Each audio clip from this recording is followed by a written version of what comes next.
Hello everyone, hope you're having a wonderful day. Today, we're diving into the most painful choice. Yet Trong's mom arrives with papers to take him home. But Trong looks her in the eyes and says no, choosing Tyunu and the baby instead. What will happen after he makes that decision out loud?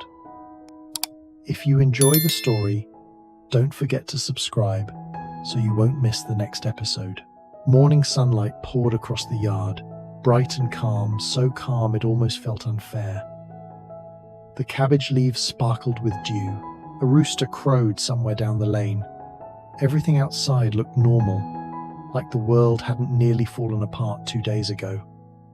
Tyunu sat on the bed with pillows stacked behind her back. A warm scarf was wrapped around her neck, even though the day was sunny. Trong had insisted. He had insisted on everything lately. Warm water, slow movements, no bending, no chores, no stress. And Tyunu had stopped arguing, not because she wanted to be helpless, but because Truong's seriousness made it hard to pretend this was just a small scare. His eyes watched her like he was guarding something precious, something he didn't trust the world to handle gently. Trong was in the kitchen, stirring rice porridge with ginger. Dew sat at the small table, doing homework, glancing toward his mom every few seconds like he still didn't believe she was okay. "Mom," Dew whispered, "does your tummy hurt now?" Tyunu smiled softly. "Not now, baby. I'm fine." Uncle Truong said, "You can't do anything." Tyunu laughed under her breath. "Yes, Uncle Truong said so." Truong walked in with a tray. "Drink," he said, placing warm water beside her first, then the porridge. His tone wasn't harsh, just final, like a rule. Tyunu lifted her eyebrows. "I was going to drink." Truong didn't smile. "Drink now." Dew giggled quietly. Tyunu sighed dramatically and obeyed, taking small sips. Truong watched her swallow like it mattered. Then he set the spoon into the bowl and held it out. Tyunu blinked. "You're feeding me again?" Trong answered like it was obvious. "It's hot. I can blow on it." "You'll talk," Trong said, and held the spoon closer. She opened her mouth to protest, then gave up and ate. Dew's giggle turned into a little smile that looked almost proud. Like this was what he wanted to see his mom safe, and Trong standing between her and fear. Just as the room settled into that soft rhythm, the front gate creaked. Trong's eyes lifted instantly. Footsteps followed, measured, confident. Tyunu's heart tightened even before she saw who it was. Trong's mother walked in, dressed neatly, hair done, perfume light but familiar. Trong's mother smiled politely at first, the kind of smile she used when she wanted peace. "Good morning." Tyunu sat straighter, suddenly aware of her messy hair and the blanket around her legs. "Good morning, Auntie." Trong didn't greet her right away. He just stood still, spoon in hand, eyes unreadable. Trong's mother looked around the room and noticed everything. The water by the bed, the tray, the bowl, Trong standing close, Dew quiet and watchful. Her smile tightened slightly. "You're taking care of her," she said. Truong answered simply, "Yes." Trong's mother nodded, as if acknowledging a duty. Then she turned her attention fully to Tyunu, her voice softer. "How are you feeling?" Tyunu nodded. She said, "The baby is okay. I just need rest." "Good," Trong's mother said quickly. "Very good." Then, without pause, she added, "That's why today is perfect." Tyunu blinked. "Perfect for?" Trong's mother turned toward Trong. "For you to come home with me." The room froze. Even Dew stopped moving his pencil. Trong's hand tightened around the spoon. "Why?" Trong's mother took a slow breath. Like she had prepared this argument carefully. "Because you need to see the specialist again. We can do a full check. Better scans. Better therapy. We can help your memory." Trong's expression didn't soften. "I'm fine." His mother's smile stayed, but her eyes sharpened. You're not fine. You don't remember your own life, Truong. You don't remember your father's face. You don't remember your company. You don't remember. Truong cut her off. Calm but firm. I remember here. His mother blinked. What? Truong glanced at Tuanu, then at Du. I remember what matters today. Tuanu's throat tightened. She didn't know whether to feel relieved or terrified. Truong's mother stepped closer. This is not about today. This is about your future. Truong's voice stayed steady. My future is here right now. The driver looked down at the floor, pretending he couldn't hear. Truong's mother turned her attention back to Tuanu, and her tone changed, still polite, but edged. Tuanu, you need rest. Truong, staying here all day, cooking, cleaning, guarding you like this. That's not sustainable. Tuanu opened her mouth, but no words came out, because part of her knew it was true and part of her didn't want to admit it. Truong's mother continued, voice gentle like honey. We have nurses. We have staff. You won't be alone. I can arrange everything. Truong can come home and recover properly. He can visit you. But he needs to come back to his real life. Tuanu felt her cheeks burn. Auntie, I don't want to separate him from you. I never wanted. Truong's mother held up a hand, cutting her off with a soft smile. I'm not blaming you, dear. I'm thinking practically. Then she turned to Truong again, voice lowering. Get ready. The car is outside. Truong didn't move. His mother's smile faltered for the first time. Truong. Truong set the spoon down carefully, like he didn't want it to clatter and wake something dangerous. No. The word was quiet, but it hit like a door closing. Truong's mother stared. No, no, Truong repeated. I'm not going. The silence stretched. Du's eyes widened, flicking between them like he was watching a storm form. Truong's mother tried to keep her voice calm. Truong, please. This is not a fight. This is your mother trying to help you. You can't stay here forever. Truong's jaw tightened. Why not? His mother's patience cracked slightly. Because you have responsibilities. Because you were not meant to live like this. His mother opened her mouth, then closed it again, shocked. When Tuanu cried in that chair, I couldn't breathe, he said, voice low. When I thought the baby might be gone, my chest hurt like something was tearing. I don't remember my past, but that feeling was real. Truong's mother's eyes filled despite herself. Truong, he continued, steady. Dr. Lien said she cannot be alone, so she won't be. Then I will stay. I will pay people. I will. Truong shook his head. No strangers. Tuanu stared at him, heart pounding. Truong. He didn't look away from his mother. If you want to help, he said quietly, help her rest. Don't pull me away. His mother's hands trembled at her sides. She glanced at Tuanu, then at Du, then back at Truong. You're choosing, she whispered, voice breaking. You're choosing them over me.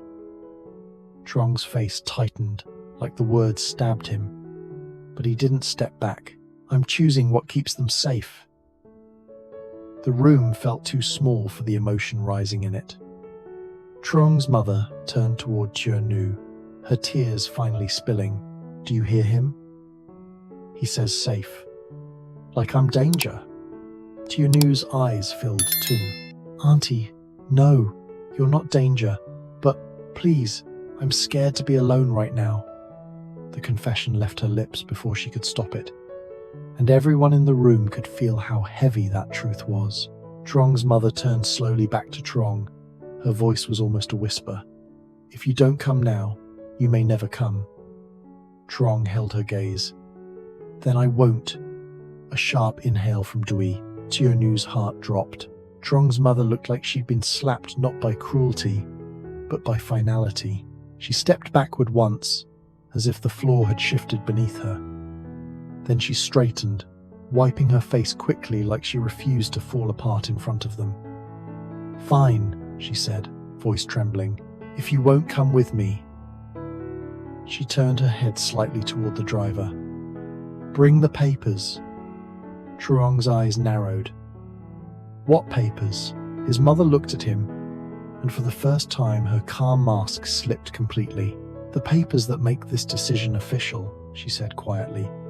"If you won't return willingly, then we'll handle it another way."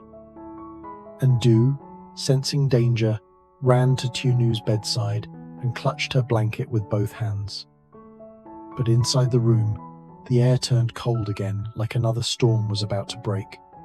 The driver returned a moment later with a thin folder held carefully in both hands, as if it weighed more than paper ever should. Truong's mother took it without looking at him, then placed it on the small table near the bed right beside Tunu's warm water. The contrast felt cruel. Comfort on one side, pressure on the other. Truong stared at the folder. "What is that?" His mother didn't answer immediately. She opened it, flipped through 2 pages, then slid one forward with her fingertips. Her voice was quieter now, but somehow more dangerous because it was controlled. "Power of attorney," she said. "Medical authorization. Temporary guardianship, if needed. Documents that allow me to make decisions while you're not in a condition to." Truong's face went blank. "Not in a condition?" "You have amnesia," she replied. As if that single fact explained everything. "You refuse treatment. You refuse to return. You are living here without structure, without supervision, without proper rehabilitation." Truong took a slow step toward the table. "You're saying I'm unstable." His mother held his gaze. "I'm saying you're vulnerable, and people take advantage of vulnerable men." Tunu's chest tightened. She forced herself to speak, even though her throat felt dry. "Auntie, no one is taking advantage of him." Truong's mother turned to her, and the polite softness returned for a second, like a mask being placed carefully back on. "Dear, I'm not accusing you of anything." Then her eyes sharpened again. "But you can't blame a mother for protecting her child." Du climbed onto the bed and pressed against Tunu's side, small arms wrapping around her as if he could physically block the tension. Truong noticed. His jaw tightened. He leaned over the folder and scanned the page slowly, carefully. His expression didn't change, but something in his eyes did, like a door closing. Then he looked up. "You want to sign this?" His mother's voice softened as if she was offering him a way out. "I want you to come home. If you come home, we won't need any of this." Truong's shoulders rose with a sharp breath. "So this is not about helping me. This is about forcing me. Sometimes forcing is the only way to save someone." Truong stared at her, and the room went quiet enough to hear the faint ticking of the clock on the wall. Outside, birds chirped in the sunshine like nothing was happening. Inside, a family line was being drawn.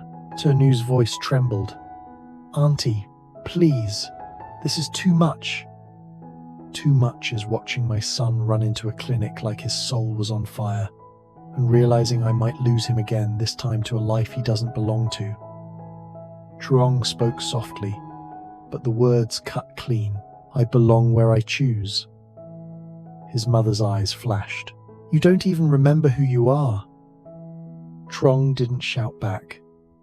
He simply said, "Then I'm learning. Here." His mother's hands trembled at her sides. "Truong, listen to me.